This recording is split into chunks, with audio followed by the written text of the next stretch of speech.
Hawak na ng mga otoridad ang nakatalang rank 1 most wanted person sa Caba, La Union matapos itong maaresto sa ikinasang manhunt operation ng Caba PNP sa Bawang, La Union. Ang kabuuan ng balita mula kay Police Staff Sergeant John Del Supremo.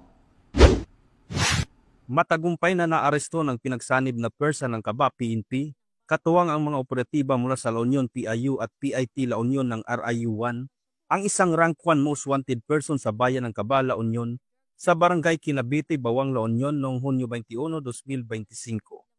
Kinilala ni Police Major Clinton P. Amawan, hepe ng Caba Municipal Police Station, ang akusado sa alias na Danny, 70 anyos, isang makines at residente ng barangay Lasud, Caba, La Union.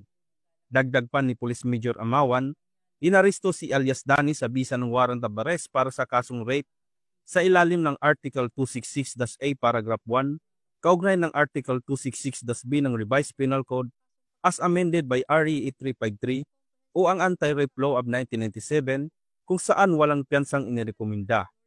Agad siyang dinala sa Caba District Hospital para sa medical at physical examination at kalaunan ay hinihatid sa istasyon ng pulisya para sa kaukulang dokumentasyon at kustodiya bago ito i-turn over sa korte na naglabas ng warrant.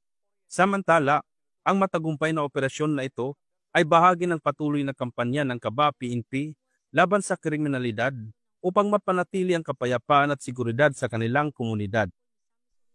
Mula dito sa Ilocos Region, ako ang inyong PNN correspondent, Police Staff Sergeant John Del Supremo, alagad ng batas, tagataguyod ng balitang pulis.